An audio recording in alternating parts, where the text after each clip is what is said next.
పత్రిజీకి ప్రతిరూపం PMC. PMC ప్రేక్షక దేవులందరికీ నమస్కారం. బిఎంఎస్ కార్యక్రమానికి స్వాగతం, సుస్వాగతం. మరి ఇవాళ మనం చిన్నప్పటి నుంచి ఒక ధ్యాని సర్వీస్ చేయడం వల్ల కలిగే లాభాలేంటి అన్న ఈ అంశం పైన మనం స్పిరిచువల్ సైంటిస్ట్ ఆనంద్ బుద్ధా గారితో మరి మాట్లాడి తెలుసుకుందాం. నమస్తే సార్. నమస్తే. Welcome to the show. Thank you. ఒక ధ్యాని చిన్నప్పటి నుంచే సర్వీస్ చేస్తే దానివల్ల కలిగే లాభాలేంటి? అంటే మీ జీవితంలో మరి చిన్నప్పటి నుంచి మీరు ధ్యానంలో కనెక్టెడ్ ఉన్నారు కదా. చిన్నప్పటి నుంచి ధ్యాన ప్రచారం చేయడం వల్ల మీకు ఎలాంటి లాభాలు కలిగాయి?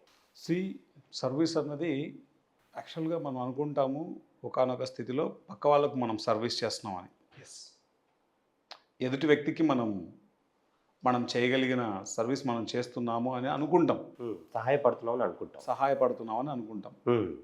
కానీ రాను రాను ఏమైపోతుందంటే అది మన యొక్క పురోగతికి, మన ఆత్మ యొక్క పురోగతికి మనం చేసుకునేటువంటి ఒక గొప్ప అద్భుతమైనటువంటి విషయం అని తర్వాత అర్థమవుతుంది. ఓకే. నిదానంగా అర్థమవుతుంది. చిన్నప్పటి నుంచే ఈ సర్వీస్ అన్నది అంటే ప్రతి తల్లిదండ్రులు, గురువులు విధిగా నేర్పిస్తారు. పూర్వకాలంలో నేర్పించేవారు.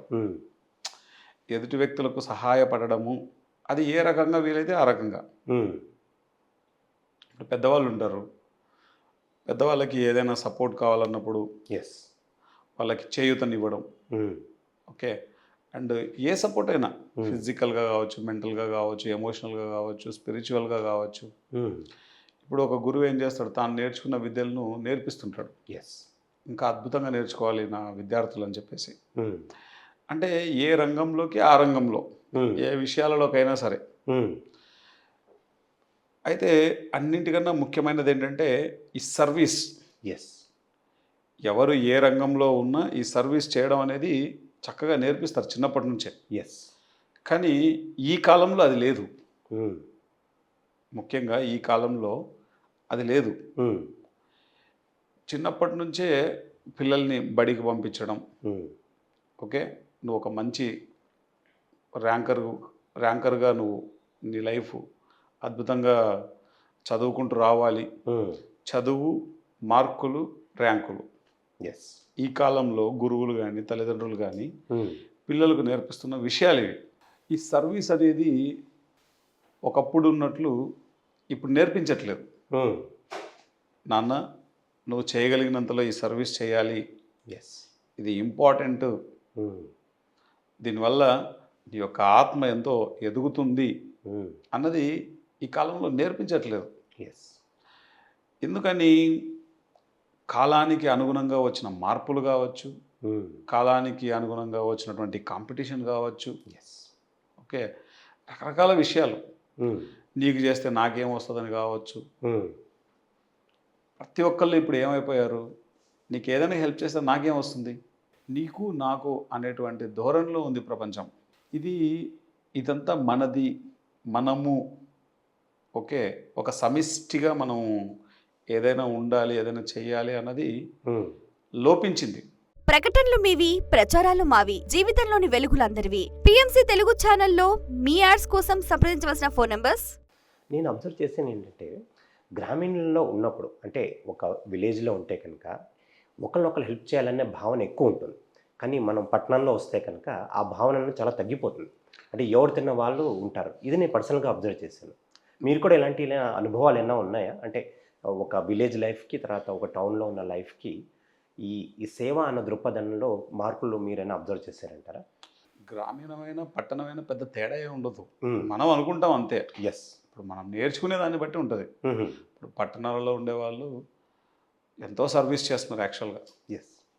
గ్రామీణంలో ఉన్న వాళ్ళు చేస్తుంటారు, పట్టణాల్లో ఉన్న వాళ్ళు చేస్తుంటారు. అయితే చిన్నప్పటి నుంచి వాళ్ళకి దాని ఇంపార్టెన్స్ తెలియజేయాలి. ఓకే, అప్పుడే కదా చేస్తారు. గ్రామాల్లో ఉంటే, పట్టణాల్లో ఉంటే. పట్టణాల్లో ఉన్న వాళ్ళు ఎంతమంది ఎన్ని రకాలుగా సపోర్ట్స్ చేయట్లేదు, అవునా కదా? ఇక్కడ మనం అర్థం చేసుకోవాల్సిన పాయింట్ ఏంటంటే, సర్వీస్ అన్నది చాలా చాలా ముఖ్యమైనది. ఏ వ్యక్తి తన జీవిత కాలంలో ఒకే జీవిత కాలంలో ఒక ఆ ఆత్మ ఒక 100 జన్మల పైగా అనుభవాలను పొందడానికి ఒకటే జన్మలో మనం పొందాలి అంటే దానికి సర్వీస్ అద్భుతంగా ఉపయోగపడుతుంది. ఎందుకంటే సర్వీస్ అనేది అది ఎదుటి వ్యక్తులకు చేసేది కాదు, మనకు మనం చేసుకునేది. అంటే చేసేటప్పుడు ఆ భావన కూడా ఉండాలంటారా? మనం వేరే వాళ్ళకి హెల్ప్ చేస్తున్నామని భావంతో కాకుండా నాకు నేను హెల్ప్ చేసుకుంటున్నానని భావంతో చేయాలంటారా? ఆ భావన ఎదిగే కొద్ది వస్తుంది. ఎదిగే కొద్ది వస్తుంది. ఓకే. ఫస్ట్లో రాదు. ఫస్ట్లో ఏదో నేను చేస్తున్నాను అనుకుంటారు. ఓకే. తర్వాత నాకు నేను చేసుకుంటున్నాను ఏదని తర్వాత అర్థమవుతుంది. ఓకే. అది నిదానంగా అనుభవపూర్వకంగా తను చేసే కొద్దీ తన జ్ఞానస్థాయి పెరిగే కొద్దీ అర్థమవుతుంది. ఫస్ట్లో నేను కూడా ఏంటి ఏదో చేసేస్తున్నాను, ఇతరులకు ఏదో నేను చెప్తున్నాను, ఆ భావనలోనే ఉండేవాడిని. నెమ్మదిగా అర్థమైంది నాకు నేను చేసుకుంటున్నాను. అది it will take time. Time పడుతుంది అర్థం కావడానికి. అది మెయిన్ పాయింట్. అట్లనే ఇక్కడ మనం గుర్తుంచుకోవాల్సిన విషయం కూడా ఏంటంటే విధిగా ప్రతి చిన్న పిల్లాడికి చిన్నప్పటి నుంచే సర్వీస్ యొక్క ఇంపార్టెన్స్ని వాళ్ళు దాని మీద అవగాహన తెప్పిస్తూ వాళ్ళకి అద్భుతంగా టీచ్ చేయాలి. తల్లిదండ్రులు కావచ్చు, గురువులు కావచ్చు, వాటెవర్ మన చుట్టూ ఉన్నటువంటి రిలేటివ్స్ కావచ్చు, సర్వీస్ అనే దానికి పెద్దపీట వేస్తారు ఏ గురువు అయినా. మీ బుద్ధి పుట్టిన గురువుని తీసుకోండి. రామకృష్ణ మఠం వెళ్తాం, ఎంతమంది సర్వీస్ చేస్తుంటారు అక్కడ? కొన్ని వందల మంది ఉంటారు. వాళ్ళ లైఫ్ని పనంగా పెట్టి చేస్తుంటారు, డెడికేట్ అయ్యి చేస్తుంటారు.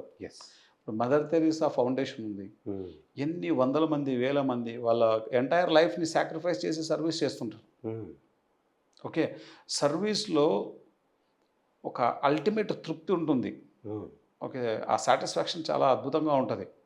ఆ రుచి లేనిది వాళ్ళ లైఫ్ని సాక్రిఫైస్ చేయలేరు.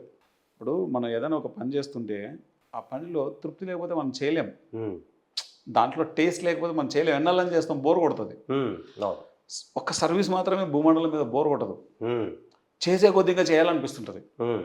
ఇప్పుడు ఒక వ్యక్తికి మనం ధ్యానం చెప్తాం, ఆ వ్యక్తి ధ్యానం చేసి ఎదుగుతూ ఉంటే చాలా ఆనందం వేస్తుంది. ఒక వ్యక్తికి వెజిటేరియనిజం గురించి చెప్తాం, అంతవరకు మాంసం తింటున్న వ్యక్తి మాంసం మానేసి వాడు శాకాహారి అయ్యి చక్కగా ఆనందంగా ఉంటే చెప్పినోడికి చాలా ఆనందంగా ఉంటుంది. ఎంత అద్భుతంగా ఉందిరా, ఒక చిన్న విత్తనం వేసినప్పుడు అది మొక్క అయ్యి అది పెరుగుతూ ఉంటే చూసేవాడికి చాలా ఆనందంగా ఉంటుంది. కరెక్ట్. అరే ఇంత చిన్న విత్తనం పెడితే ఎంత అద్భుతంగా పెరుగుతుందిరా, ఆనందం వర్ణించలేము అట్లా. సో అట్లనే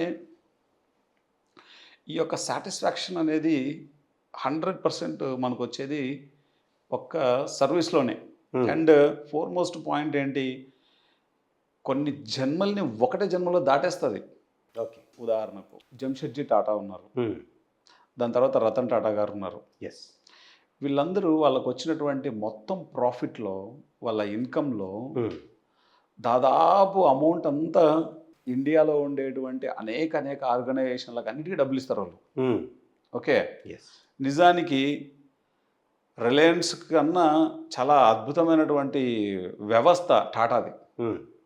ఓకే, కానీ టాటాలో ఎప్పుడు కూడా వాళ్ళ షేర్ అంతా దాన ధర్మాలకే ఎక్కువ ఉంటుంది. దాన ధర్మాలకే ఎక్కువ ఉంటుంది. వాళ్ళ దాని రుచి వాళ్ళకి తెలుసు, అందుకే అంత చేస్తారు. ఇప్పుడు వారెన్ బఫెట్ ఉన్నాడు, వాళ్ళు ఎంత సర్వీస్ చేస్తుంటారు. బిల్ గేట్స్ ఫౌండేషన్ ద్వారా బిల్ గేట్స్ కానీ వాళ్ళ మిసెస్ కానీ ఎంత సర్వీస్ చేస్తున్నారు. ఇన్ఫోసిస్ నారాయణమూర్తి గారు కానీ. సో అంటే ఎందుకు వాళ్ళు అన్ని కోట్లు వందల కోట్లు, అవి కోట్లు అంటే ఏం మామూలు కోట్లు కాదు, కొన్ని వందల కోట్లు చారిటీ చేస్తారు. ఎందుకు చేస్తారు? ఇప్పుడు ఫర్ ఎగ్జాంపుల్ నేను ఏదైనా చేస్తున్నాను అనుకో, నాకు ఏదో ఆనందమో తృప్తో వాటెవర్ ఏదైనా వస్తేనే కదా చేస్తాను. కరెక్ట్, లేకపోతే ఎందుకు చేస్తాను చెప్పు. అవును. అట్లనే ఈ భూమండలం మీద ఏదైనా నిజమైన తృప్తి వచ్చేటువంటి ఒక విషయం ఉంది అంటే అది సర్వీస్ మాత్రమే. ఓకే, సర్వీస్ చేసినప్పుడు మాత్రమే ఒక అల్టిమేట్ సాటిస్ఫాక్షన్ వస్తుంది. ప్రకటనలు మీవి, ప్రచారాలు మావి, జీవితంలోని వెలుగులందరివి. పిఎంసి తెలుగు ఛానల్లో మీ యాడ్స్ కోసం సంప్రదించవలసిన ఫోన్ నంబర్స్. అంటే ఈ సర్వీస్ అని చెప్తున్నారు కదా, ఈ సేవ చేస్తున్నప్పుడు దీంట్లో ఏమైనా లెవెల్స్ ఉంటాయా? అంటే లెవెల్ 1, లెవెల్ 2, లెవెల్ 3 అన్నది ఏనా ఆ లెవెల్స్ లాగా ఉంటాయా? అంటే కొన్ని ఒక 6 నెలలు చేసిన తర్వాత ఒక స్థాయికి వస్తాం, తర్వాత కొన్ని 2 ఏళ్ళు చేసినది ఒక స్థాయికి వెళ్తాం. ఇలాంటి లెవెల్స్ ఏమైనా ఉంటాయంటారా? 6 నెలలు చేసిన తర్వాత ఒక స్థాయికి, 1 ఇయర్ చేసిన తర్వాత ఒక స్థాయికి ఇట్లా ఉండదు లెవెల్స్ అంటే. మొట్టమొదట్లో మనం ఏం చేస్తామంటే సర్వీస్ అన్నప్పుడు ప్రాపంచికంగా ఓకే. ఏదైనా వృద్ధాశ్రమం పెట్టాలో, లేకపోతే అనాథాశ్రమం పెట్టాలో, లేకపోతే బ్లడ్ డొనేట్ చేసేటువంటి రక్తదాన శిబిరాలు పెట్టాలో, అవయవ దానాలు పెట్టాలో, ఇట్లా ఫిజికల్గా స్టార్ట్ అవుతుంది సర్వీస్. ఓకే. ఈ ఫిజికల్గా స్టార్ట్ అయిన సర్వీసు నెమ్మదిగా రూపాంతరం చెందుతూ ఉంటుంది. ఓకే. ఒక అల్టిమేట్ సర్వీస్ ఏంటి? ఒక వ్యక్తికి ఏదైతే ఉంటే ఇంకేది మనం చేయాల్సిన అవసరం లేకుండా తనను తానే ఒక ఉన్నత స్థితికి తీసుకువెళ్ళేటువంటి సర్వీస్ని చేయాలనుకుంటాడు. ఇప్పుడు ఒక వ్యక్తికి నువ్వు ఏమిచ్చినా అది మళ్ళీ కావాలి. ఈ పూట భోజనం పెడితే మళ్ళీ ఆ పూటకు ఆకలి అవుతుంది. కరెక్ట్. నువ్వు ఈ సంవత్సరం బట్టలు ఇస్తే నెక్స్ట్ ఇయర్కి నీకు బట్టలు కావాలి. ఇప్పుడు నీకు బ్లడ్ ఇస్తే మళ్ళీ నీకు బ్లడ్ కావాలి. ఓకే. ఏదైనా కావచ్చు, వాట్ ఎవర్, ఈ భూమండలం మీద మీరు ఏదైనా తీసుకోండి. ప్రాపంచికంగా మనం ఏం చేసినా మళ్ళీ వాళ్ళకి కొద్ది కాలం తర్వాత మళ్ళీ అది అవసరం పడుతూనే ఉంటుంది. కరెక్ట్. అంటే అది వాళ్ళని ఎలా తయారు చేస్తుంది? ఆల్వేస్ ఒకదాని తర్వాత ఒకటి.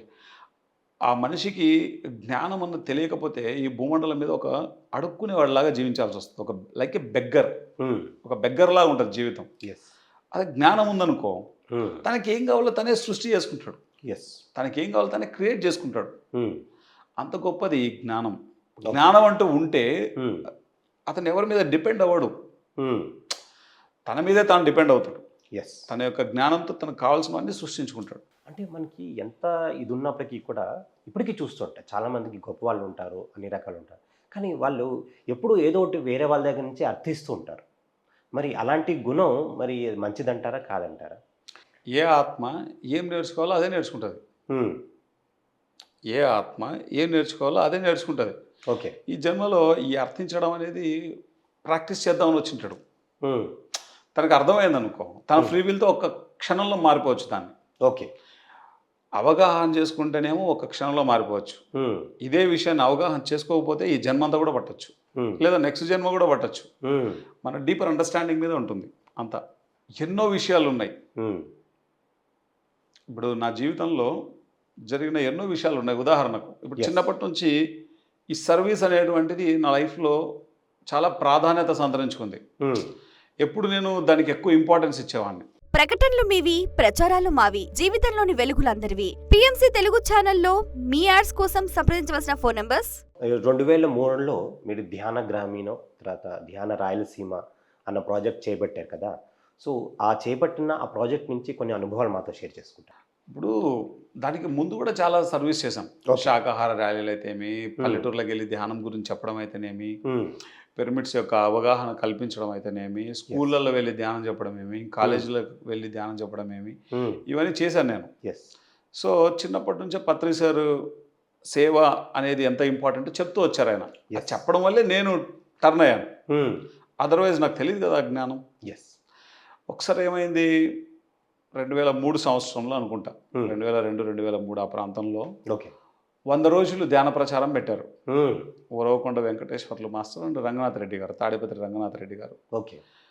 దానిలో భాగంగా ఏంటంటే అనంతపురం జిల్లాలో 1000 పల్లెటూర్ల పైన ఉన్నాయి. ఆ పల్లెటూర్లన్నీ తిరిగి ధ్యానం చెప్పాలన్నది సంకల్పం. ఓకే. అవి ఎక్కడెక్కడో ఉంటాయి, మారుమూలే ఉంటాయి అన్నీ. మేమేం చేసాం, ఒక 10-12 మంది టీం, అంతా యంగ్ టీం. పెద్దవాళ్ళు ఎవరంటే ఉరవకొండ వెంకటేశ్వర్లు గారు, రంగనాథ్ రెడ్డి గారు పెద్దవాళ్ళు, పెద్ద వయసులో వాళ్ళు. మిగతా వాళ్ళంతా యంగ్స్టర్స్. ఒక 407 వ్యాన్ మాట్లాడుకొని దాంట్లోనే బియ్యము, పప్పు, ఉప్పు, కారాలు అన్నీ ఒక సంచార జాతుల్లాగా తిరగడం. ఓకే. అంటే ఇప్పుడు ఒక ప్లేస్ నుంచి ఒక ప్లేస్కి వెళ్తాం, అక్కడేం అకామిడేషన్ ఉండదు, చెట్ల కింద పడుకొని నిద్రపోవడమే. లేకపోతే ఏదైనా వసరాలు ఉండడము, లేకపోతే సత్రాలు ఉండడము, ఏది ఉంటే అది, ఏం లేకపోతే రోడ్డు మీద పడుకోవడం, అట్లా. ఓకే. ఇది అదేం తేడా లేదు. సో ఎక్కడికక్కడ వండుకోవడం, తినడం, మళ్ళీ వెళ్ళడం, ధ్యాన ప్రచారం చేయడం. ఈ ఒక్క వర్క్ నన్ను కనీసం ఒక జన్మకు సరిపడా అనుభవాలను ఇచ్చింటుంది. ఆ ఒక్క వర్క్ 100 days చేసాం కదా, 100 daysలో మ్యాక్సిమం డేస్ ఉన్నాను. ఓకే. ఏ రోజుకి ఆ రోజు ఒక వింత అనుభవం, విచిత్ర అనుభూతి. ఎందుకంటే ఆ ఊరేందో తెలియదు, అది ఎట్లుంటుందో తెలియదు. ఎస్. ఫస్ట్ టైం వెళ్తున్నాను నా లైఫ్లో.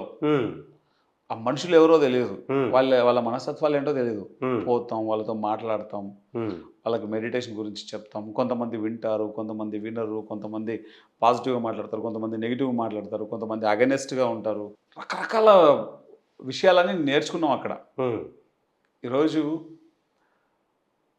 ముఖ్యంగా ఇన్ని పనులకు చేయడానికి, అంటే ఇన్ని వర్క్స్ ఇప్పుడు పిఎంసిలో మనం చేస్తున్నాము, నేను చేస్తున్నాను అనేది, అంటే ఈ శరీరంతో ఈ బుద్ధిని ఉపయోగించి ఇన్ని పనులు చేయగలుగుతున్నానంటే దాని ఎఫెక్ట్ ఎంతో ఉంది చిన్నప్పటి నుంచి.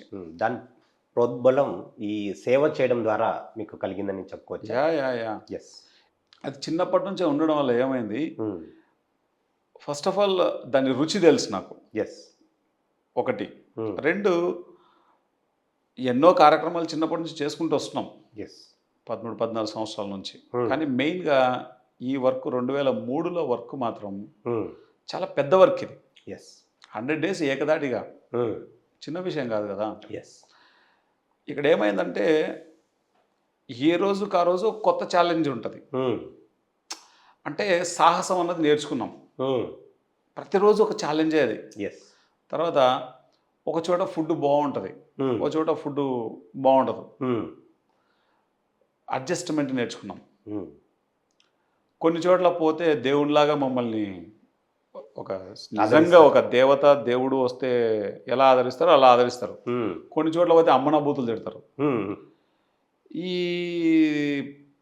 బాగా చూసిన వాళ్ళ దగ్గరికి పోయినప్పుడేమో ఆనందపడేవాడిని, ఓకే. ఇట్లా తిడుతున్నప్పుడేమో బాధపడేవాడిని. అలా మిక్స్డ్ ఎమోషన్స్ అనమాట. ఓకే. అంటే ఈ ట్రైనింగ్ అంతా 100 daysలో అయిపోయింది నాకు. ఓకే. అంటే ఈ తిట్టడము ఒకటే, పొగడడం ఒకటే కింద అయిపోయింది. అంటే బండి న్యూట్రలైజ్ అయిపోయింది ఆల్రెడీ. ఓకే. వాళ్ళు ఏదో పొగిడినప్పుడు బాగా పొంగిపోవడమో, తిట్టినప్పుడు కృంగిపోవడమో లేదు. రెండింటిని సమత్వంగా తీసుకోవడం అనేది వచ్చేసింది. తర్వాత ఎన్నో స్కూళ్ళకి, అంటే ప్రతిరోజు కనీసం నేను 10 స్కూళ్ళలో ధ్యానం చెప్పేవాడిని. ప్రతిరోజు 10 స్కూళ్ళలో ధ్యానం చెప్పడము, ఈ పోస్టర్లు అంటియడం అనేది చేసేవాడిని నేను. ధ్యానం ద్వారానే జీవితంలో విజయం అని ఒక పెద్ద పోస్టర్ ఉంటుంది. ఓకే. దీని సైజుకు ఉంటుంది, ఇంత పెద్దగా ఉంటుంది.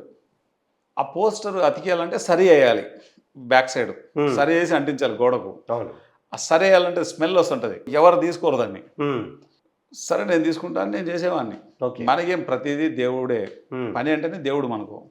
సో చక్కగా వర్క్ అంతా చేసేవాడిని. సాయంత్రం అయ్యేసరికి ఎనలేని తృప్తి వచ్చేది. ఓకే. పల్లెటూర్లలో 2003లో ఇప్పుడంటే పెరుగు, మజ్జిగకు డబ్బులు తీసుకుంటున్నారు, కానీ అప్పట్లో డబ్బులు తీసుకునేవాళ్ళు కాదు. పాడే ఉండేది బాగా, అంటే పాడి ఆవులు ఇవన్నీ ఉంటాయి కదా. సో పల్లెటూర్లలో ముఖ్యంగా అమ్మ కొంచెం మజ్జిగ కావాలమ్మా అంటే ఇచ్చేవాళ్ళు. ఫస్ట్ నా ట్రైనింగ్ అలా స్టార్ట్ అయింది, ఈ అడగడం అనేది. అమ్మ కొంచెం మజ్జిగ ఇస్తారమ్మా, ఆ మజ్జిగతో స్టార్ట్ అయింది అడగడం అన్నది. తర్వాత వెళ్ళి ఏవైనా కూరగాయలు మన దగ్గర తక్కువ ఉన్నాయి అనుకో, అమ్మ ఈ కూరగాయలు మా దగ్గర లేవు, ఏమైనా మీ దగ్గర ఉంటే కొన్ని ఇవ్వండి అమ్మా. రెండవది స్టార్ట్ అయింది. ఓకే. 3, ఒక్కోసారి టైంకి ఫుడ్ మేము తినడానికి అయ్యేది కాదు. ఆ టైంలో ఏవైనా వాళ్ళని అడగడము, ఇట్లా చిన్న చిన్నగా స్టార్ట్ అయింది. ప్రకటనలు మీవి, ప్రచారాలు మావి, జీవితంలోని వెలుగులందరివి. పిఎంసి తెలుగు ఛానల్లో మీ యాడ్స్ కోసం సంప్రదించవలసిన ఫోన్ నంబర్స్. ఇదే క్రమంలో ఒక బ్యూటిఫుల్ ఎక్స్పీరియన్స్ ఉంది నా లైఫ్లో. ఏంటంటే మన రంగనాథ్ రెడ్డి గారు మొట్టమొదటి రోజు తాడిపత్రి మాస్టర్ ఫస్ట్ డే మనం కొంచెం బాగా ఫుల్ జోష్ ఉంటుంది కదా, మామూలుగా 10 ఊర్లు తిరగాల. ఓకే. 100 రోజులకి 1000 గ్రామాలు అయిపోతే అది టార్గెట్. కరెక్ట్. ఊపు ఎక్కువ అయిపోయి 15 తిరిగాం. 15 తిరిగాం. ఓకే. బాగా ఆకలి వస్తుంది. 8 అయిపోయింది అప్పటికే. ఓకే. అందరు నిద్రపోయారు పల్లెటూరులో, ఎవ్వరు మేల్కొని లేరు. అవును. లేరు, ఆకలేస్తుంది నాకు బాగా. రంగనాథ్ రెడ్డి గారేమో పొయ్యి మీద, అది గ్యాస్ స్టవ్ ఉంటుంది కదా, అవును. ఆ గ్యాస్ మీద అన్నము కూరలు అన్నీ పెట్టేసి బుద్ధుడి గురించి చెప్తున్నాడు. బుద్ధుడు ఇంత గొప్పవాడు, అంత గొప్పవాడు, అంత రాజయ్య ఉండి బుద్ధుడు భిక్షాటం చేశాడు, అదేం చిన్న విషయం కాదు, ఇది అది అని చెప్తున్నాడు. మనకేం కడుపులో మండుతుంది, ఏం చేయాలో తెలియదు. ఊరికే ఉండబట్టలేగా అడుక్కోవడం అనేది అంత గొప్ప విషయం, దాని గురించి అంతంత క్లాసులు ఏం అవసరం అని చెప్పాను నేను, అంతే. ఓకే. ఆయన నా వైపు చూసాడు సీరియస్గా, చూసి బొచ్చ తీసుకొని నా మీద ఇసిరాడు, ఇట్లా తీసుకో అన్నాడు. పోయి అడుక్కొని రాపోన్నాడు. ఊరుగా ఎందుకు అడుక్కుంటాం కానీ మనం అని నేను చాలా క్యాజువల్గా, ఫస్ట్ దాన్ని తీసుకోను, లై వెళ్ళు, అడుక్కొని రాపోన్నాడు. అడుక్కొని రాబో అంటే తమాషా చేస్తున్నాడు అని నేను అనుకుంటున్నా. ఓకే. ఆయన చాలా సీరియస్ అయిపోయాడు. ఇంకా తప్పదు కదా అని చెప్పేసి స్టార్ట్ చేశా పోవడం. ఆగన్నాడు. నేనేమనుకున్నా ఇంకా సర్లే వద్దంటాడులే అనుకున్నా. వెనక్కి తిరిగి చూసా, సాని వస్తున్నా, డాడీకి వచ్చేది ఆగన్నాడు. లే రవి లేరా అన్నాడు. రవి అని ఉంటాడు సీనియర్ మాస్టర్ తాడిపత్రిలో. ఆనంద్ క్లాస్గా అడుక్కోకూడదు, మేము ఇట్లా ధ్యాన ప్రచారానికి వచ్చాం, అన్నం పెట్టండి అడుక్కోకూడదు. అడుక్కు తినే వాళ్ళు ఎలా అడుక్కుంటారో అట్లనే అడుక్కోవాలి. అలా అడుగుతాడో లేదో చూడు, కావలాగి ఈయన పంపించాడు. ఓకే. నేను అనుకుంటున్నా నా కర్మ గాలి, ఏదో నోరు నువ్వు మూసుకుని ఉంటే సరిపోయిండేది, నోరు తెరిచిన పాపానికి ఇప్పుడు ఈ కర్మంత అనుభవించాల్సి వస్తుంది. నా లోపల నేను ఫీల్ అవుతున్నట్లా. ఓకే. పోయా, తప్పదు కదా, సీరియస్ అవుతున్నాడు అని. సో వెళ్ళిన తర్వాత ఫస్ట్ ఇంటికి వెళ్ళా. ఫస్ట్ ఇంటికి వెళ్తే ప్రపంచంలో ఉన్న బూతులనే తిట్టాడు. ఎవడరా నువ్వు, అసలు నిన్నెప్పుడు చూడలేదే ఇక్కడ, మా ఊరు కాదని, ఇది యా ఊరు నుంచి వచ్చినావు ఓకే అని చెప్పేసి నోటికి వచ్చిన బూతులన్నీ తిట్టాడు. లోపల అసలే మామూలుగానే నా పరిస్థితి ఆగమ్య గోచరంగా ఉంది. లోపలంతా భయం భయం, లోపల ఏదోలా ఉంది అడగాలంటే. అంటే ఫస్ట్ టైం కదా జీవితంలో, అందులోనూ మామూలు క్లాస్గా అడిగేదైతే కనుక అడుగుతున్నా, మజ్జిగ వేయండి అమ్మా, ఇట్లా మేము ధ్యాన ప్రచారం గురించి వచ్చాము, ఏమైనా కూరగాయలు ఉంటే ఇవ్వండి అమ్మా, ఇవన్నీ అడుగుతున్నా. ఇప్పుడేంటి సేమ్ అడుగు తినేవాళ్ళలాగా అడుగు తినాలి కదా, అమ్మ అన్నం పెట్టండి అమ్మా అని. ఈ నోట్లోంచి మాట రావట్లేదు. ఫస్ట్ వాళ్ళ ఇంటికి పోయినా 5 నిమిషాల వరకు మాట రావట్లేదు. ఈ పక్కన రవి వాడవాడు, అడుగు నువ్వు అంటాడు. నోట్లోంచి మాట వస్తాయి కదా అడగడానికి. సో ఫైనల్గా గట్టిగా అడిగితే వాడు వచ్చి బూతులు తిట్టేసరికి ఇంకా కళ్ళమ్మడి నీళ్లు దుంకుతున్నాయి అట్లే. ఇదేం కర్మరా అసలు, ఇది ఎందుకు జరిగింది నా లైఫ్లో, వీడేవాడు తిట్టడానికి, నేనెవరు ఇలా అడుక్కోవడానికి. సో లోపల ఉన్న అహంకారం పరాకాష్ఠలో కనబడింది నాకు, నా లోపల ఏముందనేది. సో మళ్ళీ పెట్టలేదు కదా, ఇంకా నెక్స్ట్ రెండో ఇంటికి వెళ్ళాం. రెండో ఇంటికి వెళ్తే కుక్కలన్నీ వచ్చాయి. విలేజ్లో ఉండేటువంటి డాగ్స్ అన్నీ ఎంటబడ్డాయి. ఇంకా మామూలు ఏడుపు కాదు. ఆ కాలనీలో వచ్చి వేరే కాలనీలోకి వెళ్ళాల్సి వచ్చింది. ఓకే. అవి అక్కడ ఉంచట్లేదు, అసలు ఎంటబడుతున్నాయి. ఒక పక్కన రవి ఏమో నవ్వుతున్నాడు, కుక్కలు ఎంటబడతాయి. ఒకవైపు అంటే బాధ అడుక్కుంటున్నందుకు కాదు, రవి నవ్వుతున్నందుకు ఇంకా బాధ ఎక్కువ. ఓకే. పక్క కాలనీలోకి వెళ్ళాం. ఓకే. పక్క కాలనీలోకి వెళ్ళి అడిగితే, రేపు పిల్లోడు ఎవరో వచ్చినాడు, ఎంత పాప ఇంత టైంలో వచ్చినాడు, ఏం ఆకలి కొన్నాడు అని చెప్పేసి ఫుడ్ పెట్టారు. అట్లా కొన్ని చోట్ల ఫుడ్ పెడుతున్నారు, కొన్ని చోట్ల తిడుతున్నారు. ఇవన్నీ మిక్స్డ్ ఎమోషన్స్ ఇవన్నీ. ఫైనల్గా పాత్ర నిండిపోయింది. సో తింటుంటే కళ్ళమ్మడి నీళ్ళు దుంకుతున్నాయి అట్లే. That is a wonderful experience యాక్చువల్గా. ఆ టైంకి అది ఒక డిజాస్టర్ ఎక్స్పీరియన్స్ యాక్చువల్గా. ఆ టైంలో చాలా తిట్టుకున్నాను రంగనాథ్ రెడ్డి గారిని కానీ, నన్ను తిట్టిన వాళ్ళని కానీ, ఎస్పెషల్ ఆ రవిని కానీ, అందరినీ తిట్టుకున్నాను. ఓకే. కానీ కొన్ని రోజుల తర్వాత అదే ఒక బ్యూటిఫుల్ ఎక్స్పీరియన్స్ అయిపోయింది. అంటే అడగడము అన్నది చాలా చిన్న విషయం కాదు. అడగడము అంటే నీ అహంకార శూన్యత ఉంటే తప్ప, నీ అహంకారం 0 అయితే తప్ప ఎదుటి వ్యక్తి నువ్వు అడగలేవు. అంత ఈజీ కాదు. తర్వాత లిటరల్గా అడుక్కోవడం అంటే ఇంకా చిన్న విషయం కాదు, అది చాలా పెద్ద విషయం. సో అట్లా ఈ సర్వీస్ అనేది చిన్నప్పుడు పరాకాష్ఠలో దీని ట్రైనింగ్ అయిపోయింది నాకు. ఎస్. జిహాదీ ట్రైనింగ్ అంటారు దీన్ని. జిహాదీ ట్రైనింగ్ అయిపోయింది. ఉన్న 15 మందిలో అడగడము అంటే ఇంకా నేనే వెళ్ళి సర్వీస్ చేయడం అంటే పరాకాష్ఠలో చేసేసేవాడిని. ఇంకా ఓకే. ఈ అడుగుతూ ఆ వచ్చినటువంటి డబ్బుతో చేసిన సర్వీస్ ఎంతో ఉంది. ఎస్. ఓకే. ఈరోజు పిఎస్ఎస్ఎంలో ఎన్ని బుక్స్ ప్రింట్ చేసామో లెక్కలేదు. ఎలా ప్రింట్ చేస్తాం? ఎవరో డబ్బులు ఇవ్వాలగా, అంటే పోయి డబ్బులు అడగాలగా. ఎంతమందిని అడిగింటాను. ఈరోజు ఈ ఛానల్ పెట్టాం. ఎస్. 0 రూపీ, సింగిల్ రూపీతో పెట్టాం. ఎస్. ఓకే. ఇంత డబ్బు కావాలంటే ఎవరో పోయి అడగాలగా. ఈ అడగడంలో చాలా క్రియాశీలకమైన పాత్ర పోషించాను. అంటే భవిష్యత్తులో చేయబోయేటువంటి పనులకు ముందే ప్రిపేర్ చేయడం లాంటిది అనమాట ఇది. మనము ఉన్నతమైన పనులు చేయాలి అంటే ఈ సర్వీస్ అన్నది చిన్నప్పటి నుంచి ట్రైనింగ్ ఇవ్వాలి.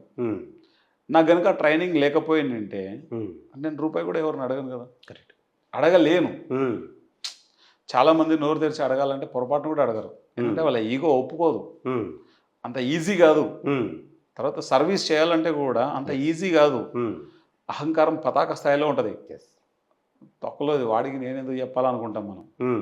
అవతలవాడికి చెప్తే నాకే, ఇట్లా ఆలోచిస్తాం. కరెక్ట్. ఓకే.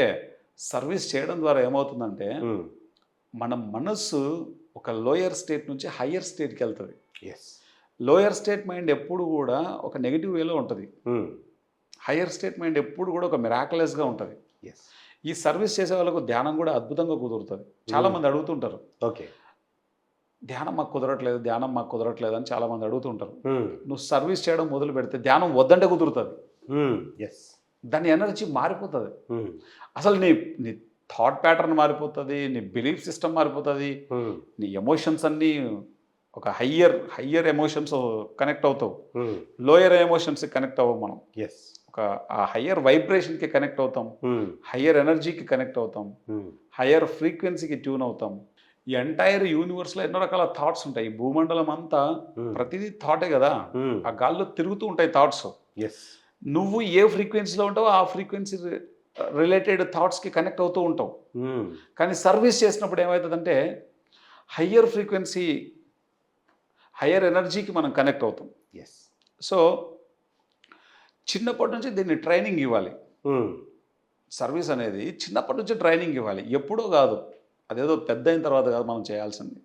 చిన్నప్పటి నుంచే చేయగలిగినంత సర్వీస్, చేయగలిగినంత సర్వీస్, ఏం చేయగలిగితే అది. సో ఇది నా జీవితంలో ఒక ఊహించిన మార్పులను తీసుకొచ్చింది. నేను ఇంటర్నల్గా ఇంత ఎదగడానికి, నా లోపల ఇంత ట్రెమెండస్ సాటిస్ఫాక్షన్ రావడానికి, ఇంత బ్లిస్ఫుల్గా నేను జీవిస్తూ ఉండడానికి ఏకైక కారణం సర్వీస్ అని చెప్పొచ్చు. సర్వీస్. ఆల్వేస్ నేను ఎప్పుడు ఆలోచిస్తాను, ఏ మంచి చేయగలిగితే, ఏం మనం బెస్ట్ చేయగలిగితే అది ఎప్పుడు చేయడానికి ఆలోచిస్తుంటాను నేను. ఓకే. అన్ని పాసిబిలిటీస్లో ఏం చేయగలిగితే అది చేస్తూనే ఉంటాం మనం ఆల్వేస్. అలా చేయడం వల్లే ఒక సూత్రం ఉంది. ఏంటంటే మన క్రింద వాళ్ళ పట్ల, అంటే మన స్థాయి కన్నా క్రింది స్థాయి వాళ్ళ పట్ల మనం ఎప్పుడైతే కేర్ తీసుకుంటామో, మనం ఎప్పుడైతే మన బెస్ట్ ఇవ్వడం మొదలు పెడతామో, మనం ఎప్పుడైతే చేయగలిగింది చేయడం మొదలు పెడతామో, మనకంటే పై వాళ్ళు మనకు ఏం చేయగలరో, ఏం పాసిబిలిటీస్ ఉన్నాయో అవన్నీ వాళ్ళ నుంచి మనం స్వీకరించబడతాం. ఇప్పుడు నీ ఎనర్జీ కింద వాళ్ళకు పోనప్పుడు పై వాళ్ళ ఎనర్జీ నీకు పొరపాటున కూడా రాదు. ఇది యూనివర్సల్ లా. ఇది ఓకే. నువ్వు చేయగలిగింది నువ్వు ఇక్కడ చేస్తే నీకు చేయగలిగేది వాళ్ళు చేస్తారు. ప్రకటనలు మీవి, ప్రచారాలు మావి, జీవితంలోని వెలుగులందరివి. పిఎంసి తెలుగు ఛానల్లో మీ యాడ్స్ కోసం సంప్రదించవలసిన ఫోన్ నంబర్స్. అంటే నువ్వు చేయగలిగింది నువ్వు చేస్తే నీకు పొందవలసింది నువ్వు పొందుతావు. 100%. కాబట్టి ఆల్వేస్ సర్వీస్ అన్నది మోస్ట్ ఇంపార్టెంట్. అందుకే ఏ గురువైనా తీసుకో. ఇప్పుడు రాముడికి మొత్తం విద్యలన్నీ నేర్పించేది ఎవరు? వశిష్ఠుడు. మొత్తం వాళ్ళ అన్నదమ్ములందరికీ సర్వీస్ అన్నది వాళ్ళకి ఆ గురుకులం నుంచి స్టార్ట్ అవుతుంది. ఓకే. మీ బుద్ధి పుట్టిన గురుకులం తీసుకోండి, ఏ గురుకులం అయినా పర్లేదు. ప్రతి గురుకులంలో సర్వీస్కి పెద్దపీట వేస్తారు, ఇంపార్టెన్స్ ఇస్తారు. ఎందుకంటే ఆ ఆత్మ ఎదగడం అన్నది సర్వీస్తోనే సాధ్యమవుతుంది, సేవతోనే సాధ్యమవుతుంది. ఎస్. సేవ అన్నది మొదట్లో మనం అనుకుంటాం అహంకారంతో ఉన్నప్పుడు, వీళ్ళకి నేను అది చేస్తున్నాను, వాళ్ళకి నేను ఇది చేస్తున్నాను, ఇట్లా ఫీల్ అవుతారు. బట్ ఈ భూమండలం మీద ఎవరైనా సరే మొదట్లో ఎదుటి వ్యక్తికి ఏదో చేస్తున్నాము అన్న దాంతో స్టార్ట్ అవుతుంది. ఎస్. అల్టిమేట్గా వాళ్ళు ఒకనొక టైంలో రియలైజ్ అవుతారు, ఇది నాకు నేను చేసుకుంటున్నాను, నా ఎదుగుదల కోసం నేను చేసుకుంటున్నాను. ఎస్. ఎందుకంటే మెడిటేషన్ టీచ్ చేసేటప్పుడు వీళ్ళకి మెడిటేషన్ టీచ్ చేస్తానని హ్యాపీ ఫీల్ అయ్యేవాడిని. తర్వాత ఒకనొక టైంకి అర్థమైంది, ఇలా నేను చెప్తూ ఉండడం వల్ల పదే పదే నా లోపల పునశ్చరణ జరుగుతోంది, నేను ఆ సత్యంలో జీవించడానికి కారణం అవుతుందని అర్థమైంది నాకు. మనకు సామెత ఉంది కదా, ఒక ప్రావర్బ్ కూడా ఉంది కదా, అల్టిమేట్ స్టేట్మెంట్ అది, teaching is the best way of learning. Yes. See మనం ఇక్కడ టీచ్ చేస్తామని అనుకుంటాం ఒకానొక టైంలో, కానీ కొంత జ్ఞానం తర్వాత మనకు అర్థమవుతుంది మనం దాని నుంచి ఎంతో నేర్చుకుంటున్నాము అని. ఇది అర్థం కావడానికి కొంచెం టైం పడుతుంది అంతే. దానివల్ల ఆ సర్వీస్ చేయడం వల్ల, ఆ విధంగా మెడిటేషన్ టీచ్ చేయడం అనే సర్వీస్ చేయడం వల్ల మన ఆత్మ ఎంతో ఎదుగుతుంది, మన ఆత్మ ట్రూత్లో జీవిస్తూ ఉంటుంది. అటువంటి గొప్ప గొప్ప పనులన్నీ చిన్నప్పటి నుంచి చేయడం వల్ల ఏమవుతుందంటే మన యొక్క లైఫ్లో మనం ఏ పర్పస్ అయితే వచ్చామో ఆ పర్పస్ని ఎంతో అద్భుతంగా, దానికి మించి ఇంకా ఎంతో మనం చేయడానికి వీలవుతుంది.